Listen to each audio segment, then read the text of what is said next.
ఒకప్పుడు ఇండియాలో top 2 and 3 positions లో ఉన్న ఐడియా అండ్ వడాఫోన్ కంపెనీస్ ఈ రోజు 2,20,000 కోట్ల అప్పుల్లో నెలకి 30 నుండి 40 లక్షల మంది సబ్స్క్రైబర్స్ ని కోల్పోతూ దివాలా తీసే సిచ్యువేషన్ కి అసలు ఎందుకు వచ్చింది? 2016 లో జియో రాకముందు ఇండియాలో ఉన్న మేజర్ టెలికాం కంపెనీస్ చూస్తే Airtel, Vodafone, idea and BSNL. Average గా ఈ 3 కంపెనీస్ కూడా 1 GB డేటా 250 రూపీస్ కి అమ్మేవారు. బట్ సడన్ గా జియో రావడం కారణంగా 1 GB డేటా 250 రూపీస్ నుండి 13 రూపీస్ పడిపోయింది. ముఖేష్ అంబానీ జియోతో వీళ్ళ లాభాలు మాత్రమే కాదు, ఈ కంపెనీస్ దగ్గర ఉన్న కోట్ల మంది సబ్స్క్రైబర్స్ ను కూడా తన సొంతం చేసుకున్నారు. ఈ సిచ్యువేషన్ ని ఫేస్ చేయడానికి ఎయిర్టెల్ కంపెనీ వాళ్ళ టాప్ అప్ ప్రైజెస్ ఆల్మోస్ట్ 80% కి పైగా తగ్గిస్తే కొన్ని ఫైనాన్షియల్ ప్రాబ్లమ్స్ కారణంగా వడాఫోన్ అండ్ ఐడియా రెండు మెర్జ్ అయ్యి జియో కంపెనీతో పోటీ పడటానికి సిద్ధపడ్డాయి.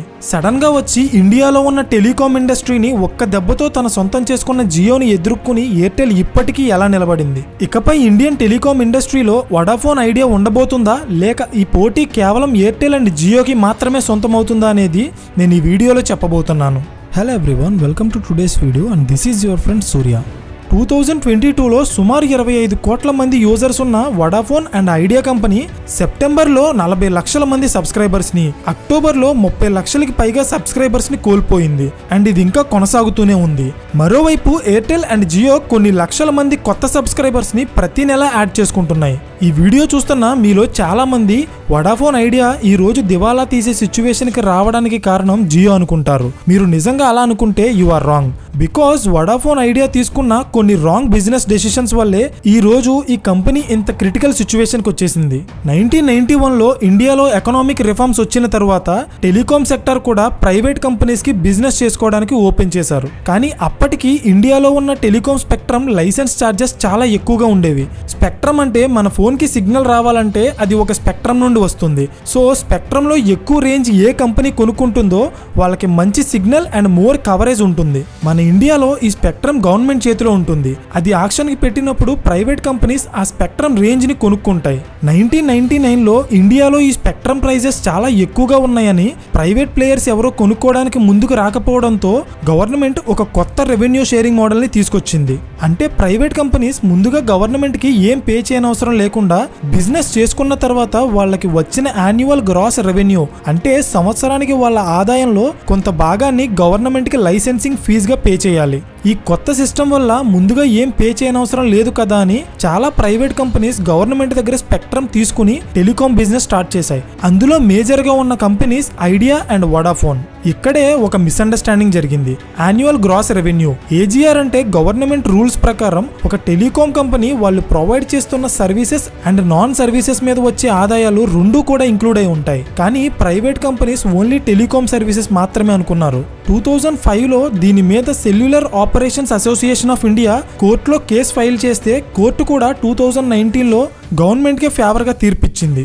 దీని కారణంగా 1999 నుండి 2019 వరకు సుమారు 20 సంవత్సరాలకి సంబంధించిన ఏటీఆర్ డ్యూస్ అన్ని టెలికాం కంపెనీస్ కలిపి గవర్నమెంట్ కి చెల్లించాల్సిన స్పెక్ట్రమ్ లైసెన్స్ ఫీజ్ 1,65,000 కోట్లు ఉంటే అందులో కేవలం వడాఫోన్ అండ్ ఐడియాది మాత్రమే 60,000 కోట్లకు పైగా ఉంది.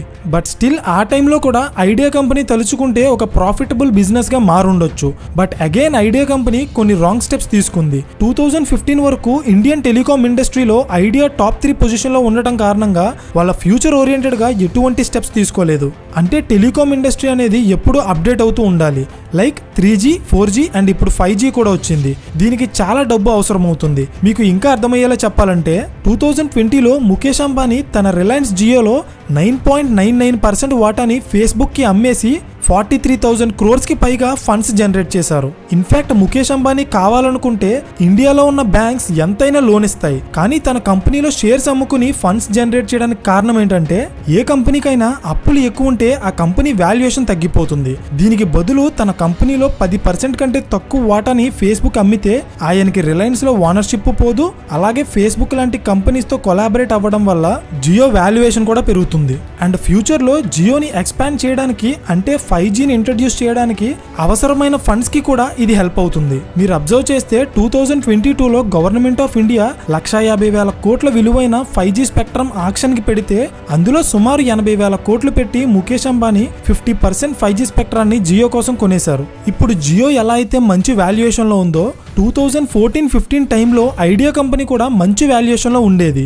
అంటే ఇండియన్ స్టాక్ మార్కెట్లో ఐడియా కంపెనీ షేర్ ఆల్మోస్ట్ 120 రూపీస్కి పైగా ట్రేడ్ అయ్యేది. అలాంటి టైంలో ఐడియా కంపెనీలో కొన్ని షేర్స్ అమ్మేసి అప్పులు తీర్చుకుని ఉంటే ఈ రోజు ఎయిర్టెల్ లాగే ఐడియా కూడా జియోకి మంచి పోటీ ఇచ్చుండేది. ఐడియా కంపెనీ మంచి ప్రాఫిట్స్లో ఉన్న టైంలో వాళ్ళ అప్పులు తీర్చుకోవడానికి కానీ ఫ్యూచర్లో కంపెనీ ఎక్స్పాండ్ చేయడానికి కానీ ఎటువంటి స్టెప్స్ తీసుకోలేదు. ఐడియా కంపెనీ ఒకవైపు తనకున్న అప్పులు తీర్చుకోవడం మానేసి ఆల్రెడీ అప్పులు పాలైన వడాఫోన్ కంపెనీని కలుపుకొని ఐడియా కంపెనీ మరింత అప్పులు బావిలో మునిగిపోయింది. 2015లో 120 రూపీస్కి పైగా ట్రేడ్ అయిన ఐడియా కంపెనీ షేర్ 6 రూపీస్కి పడిపోయి ఫ్యూచర్లో ఈ కంపెనీ ఉంటుందో లేదో కూడా చెప్పలేని సిచ్యువేషన్కి వచ్చేసింది. సో ప్రపంచంలో ఉన్న ఏ బ్యాంక్ అయినా మంచి వాల్యుయేషన్లో ఉండి ఎదుగుతున్న కంపెనీకి లోన్ ఇవ్వాలనుకుంటాయి కానీ అప్పుల్లో ఉన్న కంపెనీకి కాదు. సో దీని కారణంగానే వడాఫోన్ ఐడియా 4Gలో కానీ 5Gలో కానీ వాళ్ళ ఇన్ఫ్రాస్ట్రక్చర్ అప్డేట్ చేసుకునే ఫండ్స్ లేక జియో అండ్ ఎయిర్టెల్కి ఒక మంచి కాంపిటీషన్ ఇవ్వలేకపోతుంది. మూతపడే సిచ్యువేషన్లో ఉన్న వడాఫోన్ ఐడియా కంపెనీని కాపాడి ఇండియన్ టెలికాం ఇండస్ట్రీలో ఒక మంచి హెల్తీ కాంపిటీషన్ ఉంచడానికి government of India Vodafone idea కోసం కొన్ని ప్రపోజల్స్ తీసుకొచ్చింది. దీని ప్రకారం స్టాక్ మార్కెట్లో ఐడియా కంపెనీ షేర్ 10 రూపీస్ దగ్గర స్టెబిలైజ్ అయితే ఐడియా కంపెనీ గవర్నమెంట్కి ఇంట్రెస్ట్ రూపంలో చెల్లించాల్సిన 16,000 కోట్లకి బదులుగా వడాఫోన్ ఐడియా కంపెనీలో ఉన్న 33% షేర్స్ని గవర్నమెంట్ ఆఫ్ ఇండియా తీసుకుంటామని అనౌన్స్ చేసింది. అంటే వడాఫోన్ ఐడియా అప్పు తీర్చలేనందుకు బదులుగా వాళ్ళ కంపెనీలో వాటా ఇస్తున్నారన్నమాట. ఇక్కడ మీకు ఒక డౌట్ రావచ్చు, ఎయిర్టెల్ కూడా వడాఫోన్ ఐడియా లాగే ఒక నార్మల్ టెలికాం కంపెనీయే కదా, మరి అది మాత్రం జియోని తట్టుకుని ఎలా నిలబడిందని.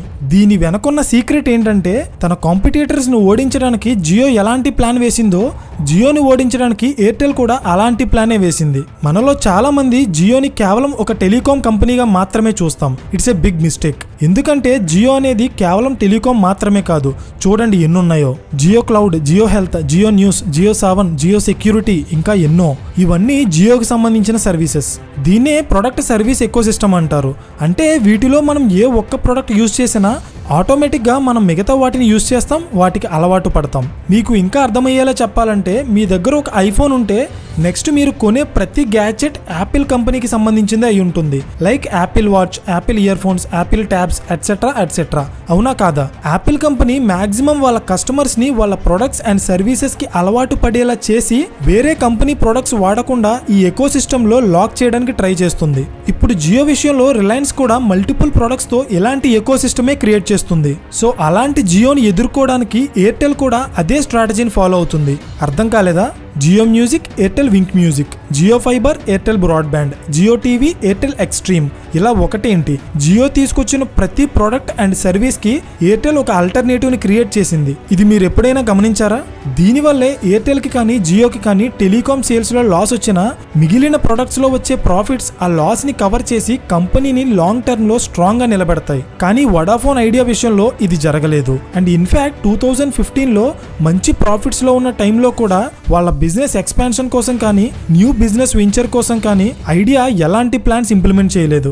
ఈ రోజు మనం చెప్పుకోవడానికి ఇండియాలో 3 అతిపెద్ద టెలికాం కంపెనీస్ ఉన్నా నిజానికి మనం ప్రాక్టికల్ గా మాట్లాడుకుంటే వాటిలో పోటీ పడేది కేవలం 2 కంపెనీలు మాత్రమే. అవేంటో కూడా నేను చెప్పాల్సిన అవసరం లేదు. ఇప్పుడు వడాఫోన్ అండ్ ఐడియా ముందున్నది 2 దారులు మాత్రమే. ఒకటి స్లో అండ్ స్టడీగా గవర్నమెంట్ హెల్ప్ తో టెక్నాలజీ అప్డేట్ చేసుకుని తిరిగి మళ్ళీ టెలికాం రేసులోకి వచ్చి హిస్టరీ క్రియేట్ చేయాలి, లేదా వడాఫోన్ ఐడియా బ్యాంక్రప్ట్ అయ్యి ఎయిర్టెల్ ఆర్ జియోలో కలిసిపోవాలి. ఈ రెండింటిలో వడాఫోన్ ఐడియా ఏది చూస్ చేసుకుంటుందని మీరు అనుకుంటున్నారో కింద కామెంట్స్ లో చెప్పండి. ఏ బిజినెస్ లో అయినా ప్రైవేట్ కంపెనీస్ మధ్య కాంపిటీషన్ ఉన్నప్పుడే ధరలు తగ్గుతాయి, అప్పుడే కస్టమర్ లాభపడతాడు.